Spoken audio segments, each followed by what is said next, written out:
इस वीडियो में हम 3 फिल्म के बारे में बात करेंगे जो देखने में आपको एक सपना जैसा लगेगा। वैसे यह फिल्म एग्जैक्टली सपने में नहीं होता है, लेकिन सपनों में कैसे कभी कभी या हमेशा ही चीज़ों के साथ सेंस नहीं बनती है, कहीं का चीज़ कहीं होता है। कोई व्यक्ति जो कुछ समय के लिए ट्रेन में दिखा होता है वो घर के सपनों में घर के लोगों के साथ होता है। कभी कभी हॉस्टल के सपनों में घर के लोग मिल जाते हैं। मतलब कैसे सपने में इधर का चीज़ उधर हो जाता है, जैसे हमारे कोई एक्सपीरियंस को ट्रांसप्लांट कर दिया हो। हमारी ड्रीम्स लीनियर नहीं होती है और उसका कभी कभी कोई कॉन्टेक्स्ट भी नहीं होता है। ये 3 फिल्म भी कुछ ऐसी ही है, एक सपने जैसा, सररियल।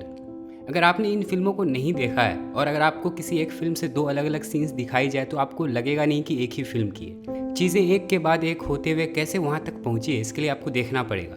बताया नहीं जा सकता क्योंकि बताने से इसका पूरा सेंस आएगा नहीं। इन फिल्मों में प्रिडिक्ट करना भी काफ़ी मुश्किल होता है क्योंकि हर दूसरा सीन ही स्ट्रेंज लगता है, लेकिन फिल्म फिर भी इतना क्यूरियस तो कर देती है, विजुअली आपको इतना डुबा तो देती है कि इसे आप देखते हो। तो इस वीडियो में हम ऐसे ही 3 अनकन्वेंशनल ड्रीम लाइक फिल्म के बारे में बात करेंगे। तो पहली फिल्म है eyes white shut. Eyes white shut 1999 में बनी एक साइकोलॉजिकल मिस्ट्री है, एक्चुअली इरोटिक साइकोलॉजिकल मिस्ट्री है। इस फिल्म में आपको एक झलक में नहीं पता चलेगा कि इस 2.5 घंटे का मतलब क्या था, वो क्योंकि जहाँ हम गौर कर रहे होते हैं वहाँ हम देख नहीं रहे होते हैं, इसलिए इस फिल्म का नाम है आइज वाइट शट। यह फिल्म काफ़ी डीपली लेयर्ड है, सिंबलिज्म और मेटाफर का भी काफ़ी यूज़ हुआ है। Eyes white shut basically adaptation है रैप्सोडी ए ड्रीम नॉवल का, और इस फिल्म में टॉम क्रूज और निकोल किडमैन है।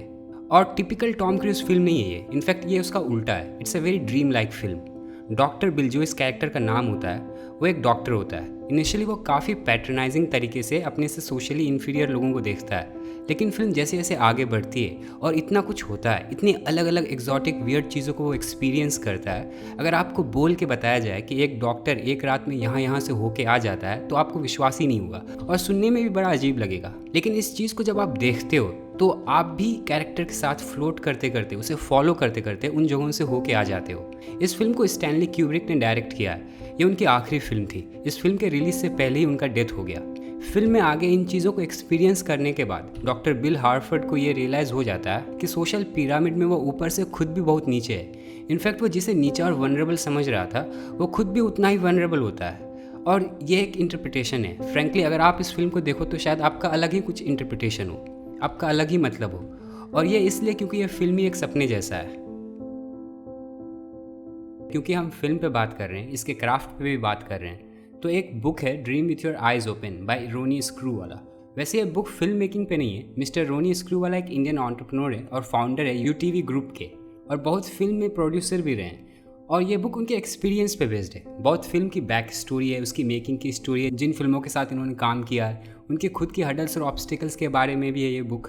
और इसकी आप बुक समरी सुन सकते हो कुकू एफएम ऐप पर। साथ और भी इस तरह की अच्छी अच्छी ऑडियो कंटेंट को भी सुन सकते हो, कहीं भी और कभी भी। कुकू एफएम इंडिया की लीडिंग ऑडियो प्लेटफॉर्म है जहां 4000 से भी ज़्यादा नॉन फिक्शन ऑडियो शोज़ है। यह एक इंडियन ऐप है with over 4.5+ ratings. Kuku FM के द्वारा आप अपनी लाइफ को आसान तरीके से ट्रांसफॉर्म कर सकते हो, बेहतर बना सकते हो। यहाँ बायोग्राफीज़ की अच्छी कलेक्शन है, सेल्फ हेल्प साइकोलॉजी से भी रिलेटेड बहुत कंटेंट है, और ये चीज़ आप अपने रीजनल लैंग्वेज में भी सुन सकते हो, कहीं भी और कभी भी। वैसे तो इसकी एनुअल सब्सक्रिप्शन आती है 399 रुपये में, लेकिन स्टफ है व्यूअर्स के लिए एक स्पेशल डिस्काउंट है। अगर आप स्टफ 50 कूपन कोड यूज़ करते हो तो आपको 50% डिस्काउंट मिलेगा। 399 के जगह इसकी एनुअल सब्सक्रिप्शन के लिए आपको पे करना होगा मात्र 199 रुपये। तो कुकू एफएम ऐप को एक बार ज़रूर चेकआउट कीजिए, लिंक डिस्क्रिप्शन में। दूसरी फिल्म है नो स्मोकिंग। ये फिल्म रिलीज़ हुई थी 2007 में और इसे डायरेक्ट किया अनुराग कश्यप ने, और ये बेस्ड है स्टीफन किंग के एक शॉर्ट स्टोरी पे, quitters incorporated. It is a very unusual film, और बॉलीवुड में तो ये और भी अनयूजुअल लगता है। नो स्मोकिंग एक पजल की तरह है, लाइक ए मेज। बहुत सारे सवाल आएंगे आपको फिल्म देखते वक्त, जिसका उत्तर आपको खुद ही ढूंढना पड़ेगा। और सच बोलूँ तो ये फिल्म एक बार में समझ में भी नहीं आने वाला है, और प्रिडिक्ट करना भी काफ़ी मुश्किल होता है आगे क्या होगा। लेकिन फिर भी विजुअली फिल्म काफ़ी इंटरेस्टिंग है। इंटरेस्टिंग से ज़्यादा काफ़ी स्ट्रेंज है ये फिल्म, जो आपको आगे देखने के लिए क्यूरियस करती है। पूरा पढ़ना पड़ेगा। अगर हिंदी समझ में ना आए तो अंग्रेजी में भी है, गाइड फॉर डमीज। इस फिल्म में भी काफ़ी मेटाफर और सिंबलिज्म है और बहुत इंटरप्रिटेशन हो सकती है इसकी। इस फिल्म के लीड रोल में जॉन अब्राहम, जब उसकी बीवी परेशान हो जाती है उसके स्मोकिंग हैबिट से। तुम बाथरूम में सिगरेट क्यों पीते हो? तुम बेडरूम में क्यों सोती हो? तो के, जो कि जॉन अब्राहम के कैरेक्टर का नाम होता है, जस्ट के, उसे उसका एक फ्रेंड डॉक्टर रेफर करता है उसके स्मोकिंग हैबिट को ख़त्म करने के लिए, और वहीं से उसका नाइटमेयर शुरू होता है।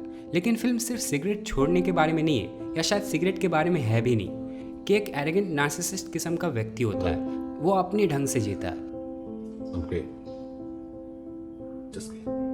लेकिन उसके चारों ओर की सिस्टम उसे बाकी लोगों जैसे बनाने में लगी होती है और वो इस चीज़ को रेजिस्ट करता है। इन चीज़ों को लेके के की एंग्जाइटी, डर उसे बहुत चीज़ें हेलुसिनेट कराती है, उसे दिखती तो है जो सच नहीं है। और फिल्म के पर्सपेक्टिव से तो हमें यह कहना मुश्किल हो जाता है कि कहाँ तक के की इमेजिनेशन है और क्या हकीकत है। इस फिल्म की काफ़ी कॉन्ट्रास्टिंग रेटिंग्स है, या तो लोग इसे 8, 9, 10 की रेटिंग देते हैं या 1, 2, 3 की। बहुत अलग अलग रिएक्शंस है लोगों का इस फिल्म को लेके। ऐसे फिल्म को डायरेक्टर्स के सेल्फ इंटेलिजेंस के तौर पे भी क्रिटिसाइज़ किया जाता है। बहुत को ये फिल्म ऐसा लगेगा जैसे डायरेक्टर के मन में जो आया है कर दिया है, जैसे उसने अपने लिए ही बनाया हो ये फिल्म। लेकिन फिल्म चाहे कितनी ही एग्जॉटिक, वियर्ड और स्ट्रेंज ही क्यों ना हो, लेकिन फिर भी फिल्म काफ़ी इंटरेस्टिंग है। यह फिल्म एक बार ज़रूर देखना चाहिए। तीसरी फिल्म है मलहॉलैंड ड्राइव। यह फिल्म भी बाकी 2 फिल्मों जैसी है। ऐसा लगेगा पूरा मूवी ही हेलुसिनेशन है। जो लोग कहानी में जल्दी से जल्दी कोई सेंस खोजते हैं उन्हें शायद यह फिल्म पसंद ना आए। और इस फिल्म को लेके भी लोगों की अलग अलग राय है। कोई बताएगा बेस्ट साइकोलॉजिकल थ्रिलर है, कोई कहेगा एकदम ही बेकार फिल्म है, क्योंकि एक बार में देखने से इसका कोई कंप्लीट सेंस नहीं मिलेगा आपको। लेकिन इसका मतलब ये नहीं कि आप फिल्म को एंजॉय नहीं करोगे। मलहॉलैंड ड्राइव एक कहानी है लड़की की जो एक एक्टर बनना चाहती है और उसे एक दूसरे एक्टर से प्यार हो जाता है, और अपने में प्रतिभा कम होने के कारण वो एज एन एक्टर स्ट्रगल करती है, और उससे जिस एक्टर से प्यार होता है वो किसी दूसरे से इंगेज हो जाती है। और क्योंकि वो उसकी कभी अब हो नहीं सकती है तो इसका एक बुरा कॉन्सिक्वेंस होता है।